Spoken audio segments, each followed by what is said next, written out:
After losing his job for beating up a customer, Mike heads out to see his career counselor, Steve. When he gets there, the counselor complains about how he always fails to keep his job. Just as he adds that there are no jobs available, he sees Mike's last name on his document and changes his mind, saying there's one available. Steve says it's a security job at a store named Freddy's, and all he'd be doing is to keep people out. He also mentions that the pay is not as good as Mike expects, and it's only night shifts. Mike says he can't work night shifts, and just as he's about to leave, the counselor gives him his card so he can call if he changes his mind. When Mike gets home, he sees his friend Max, who babysits his sister Abby whenever he's not around. Mike thanks her for always being around, and after she leaves, he goes to meet Abby to convince her to come down to eat. However, she says she's not interested as she keeps drawing. That night, Mike takes his sleeping pills before bed, and later on, he dreams about the day his brother Garrett was kidnapped. The next morning, Mike goes to Abby's school with his aunt Jane for a meeting with Abby's teacher, Lillian. Jane complains that she doesn't think Mike is the best person to take care of Abby, stating that her niece needs better care. Lillian doesn't think Mike has been doing a bad job since their parents died, but Jane then instructs her lawyer, Doug, to bring out some documents regarding Abby's custody. She tells Mike she hopes he signs it or she'll take him to court. Jane adds that no judge will hesitate to grant her Abby's custody over him. After she leaves, Mike tells Lillian that he doesn't want Jane to take his sister because she only cares about the monthly checks she gets from the state. Lillian asks him if he has gotten a job, and when he says he hasn't, she urges him to get one soon. When Mike returns home, he calls Steve about the job offer. Steve gives him more details about the store, saying it's really old and some of the lights are not functioning well. He adds that all Mike has to do is sit in his office and prevent people from breaking in. That night, Mike leaves his house to begin his first day at his new job. When he gets there, he heads straight to the security room where he sees footage from all the cameras in the store. He then checks a locker and sees a security vest. After a while, he decides to look around the store, and while doing this, he sees some big robots behind a curtain. When he heads back to the security room, he takes his sleeping pills again,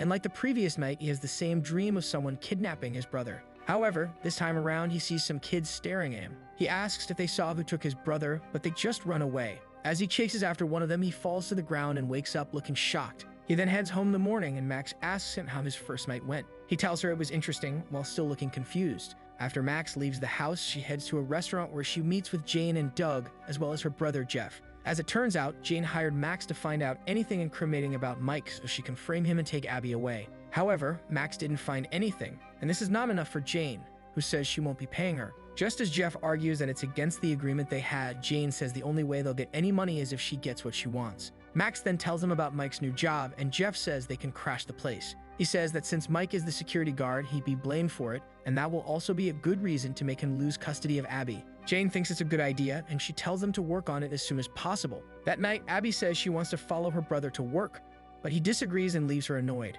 When Mike gets to work, he uses his sleeping pills and he sees the kids from the previous day again. He begs them to tell him who the kidnapper is, but they run away. He runs after one of them, and just as he catches up to the boy, he scratches Mike's arm, which starts bleeding. When Mike wakes up, he sees that the lights and cameras are malfunctioning with loud music also playing from the speakers. He switches off the store's power unit, and after he puts it back on, everything goes back to normal. Just then, he sees a cop standing at the entrance. He goes to see her, and she introduces herself as Vanessa. As he tells her he's the new security guard at Freddy's, she shows him that his hand is bleeding. Mike looks shocked to see this, but the cop offers to help him bandage it. After she's through helping him, she asks why he has been acting suspicious since she entered the store, and he says it has been a weird night. She then asks if he has seen the robots at the store, and as he follows her, she says she doesn't think he'll last on the job. When he asks why she thinks so, she says it's not the kind of job anyone sees themselves in for a long time. She then mentions something about some kids who went missing in the 80s.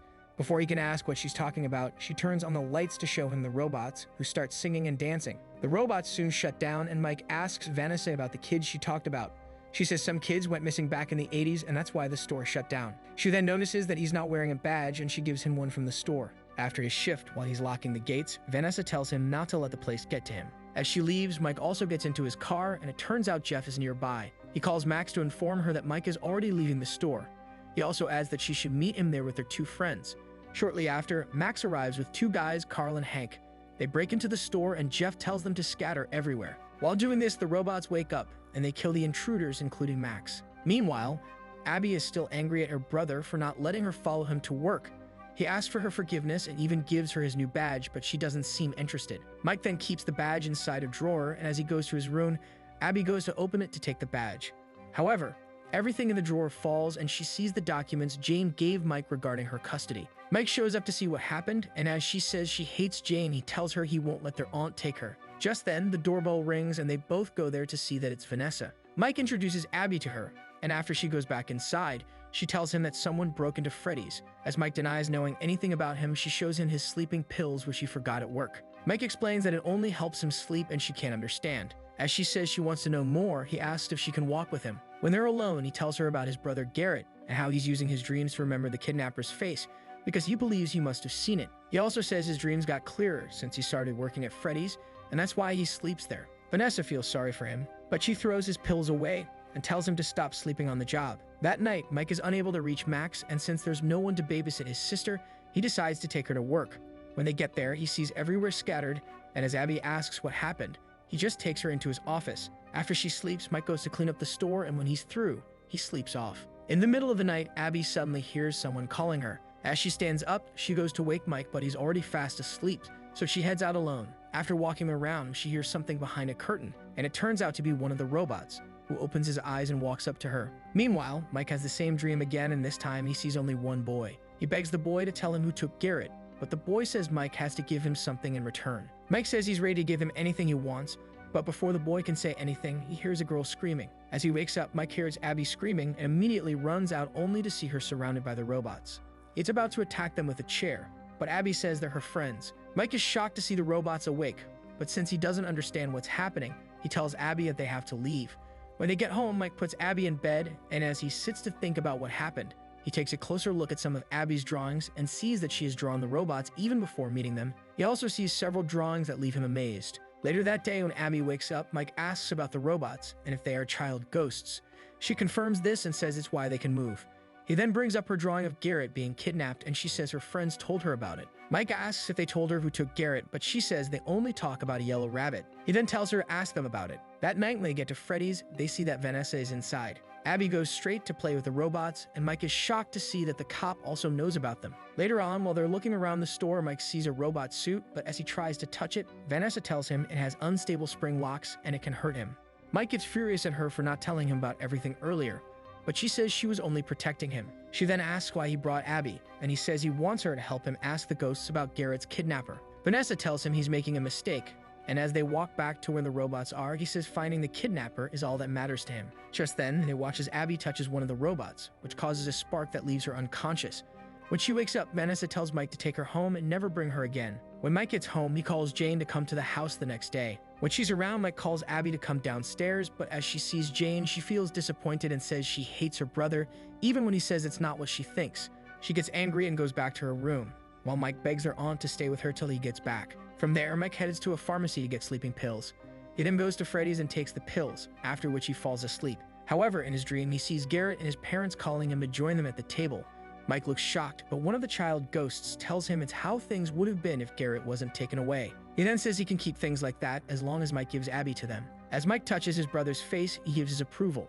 Almost immediately, he realizes something is wrong, but as he looks back, he sees that the kids are gone. He starts yelling that he didn't mean what he said, and they should stay away from his sister. However, it's too late, and the child ghosts start running around while hurting him. When he wakes up, he finds himself in a chair sitting in front of a machine with blades. Despite being strapped to the seat, Mike escapes before he is killed.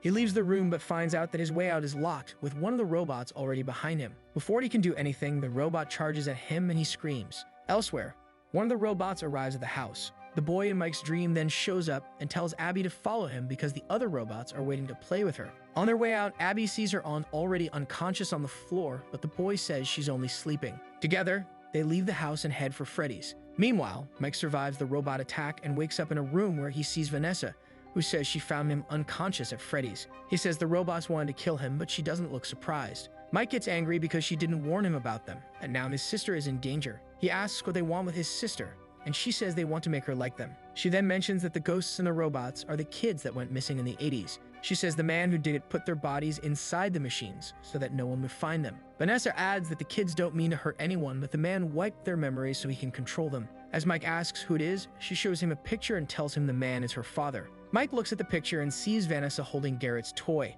He realizes that she knew about Garrett but remains silent. She says sorry and he asks how he can save his sister. She gives him a taser and tells him that electric shocks can knock the robots out. Mike asks her to come with him, but she says if her dad is there, she won't be of any help to him. She then gives him her car keys so he can drive to the store. When he gets there, he takes a back entrance and sneaks in through the vents. Before he comes out, he sees one of the robots taking Abby away. He immediately follows them and stops the robot from forcing his sister to wear the robot suit. After he knocks out the robot, he tells Abby he's sorry for everything that happened. He then says he'll save her, but as they're running away, another robot attacks him. He tells Abby to find somewhere to hide, and she does this. He also finally knocks out the robot, but as he's looking around, he sees the yellow rabbit. Shockingly, the taser doesn't work on him, and he attacks Mike. Elsewhere, another robot is about to find where Abby is hiding, but Vanessa shows up and knocks him out, after which she saves Abby. Meanwhile, the yellow rabbit starts laughing as he tells Mike that he's going to kill him just like he killed his brother Garrett. He beats up Mike and then wakes up the other robots. Before he tries to kill Mike, Vanessa shows up and tells him to stop. He takes off the rabbit head, and it turns out to be Steve, who says his daughter should have followed his instruction by keeping Mike away. While Vanessa stops her father, Abby runs to wake Mike up. When he wakes, he sees some drawings on the wall and remembers what Vanessa said about how her father controls the robots. He then tells Abby she needs to draw something to remind the robots that Steve is only taking advantage of them. Abby quickly does this, and while she's trying to put it on the wall, Steve sees her. Before he can get to her, his daughter stops him, and as she doesn't leave him, he stabs her. Just then, Abby finally puts the drawing on the wall, and as Steve asks what she's doing, Mike goes into the control room and puts on the store's power unit. This allows the lights to come on to make the drawing visible to the robots. They see this and suddenly turn against Steve. As he insults them, one of the robots attacks him, and the spring locks on the suit closes and stabs him. Steve is not ready to give up without a fight, and even when he falls while bleeding, he wears his mask. But it does nothing. Mike then tells Abby that they need to leave, and as they walk away, he also carries Vanessa out. Days later, Mike goes to Abby's school, and her teacher says she's now much better at making friends. She tells him to keep up with whatever he's doing, and he says he will. He then heads over to see Vanessa while she's still unconscious in the hospital. Even though she can't hear him, he thanks her for helping him and his sister. He also says he's waiting for when she'll be awake. Later that day, while Abby is having dinner with her brother, she mentions that she sometimes thinks of her friends. She then asks Mike if they can visit them, and even though he hesitates, he says he'll think about it, and this makes Abby smile. Elsewhere, Steve continues to struggle in his suit, and as he gestures for help, the leader of the child ghosts locks him inside a room.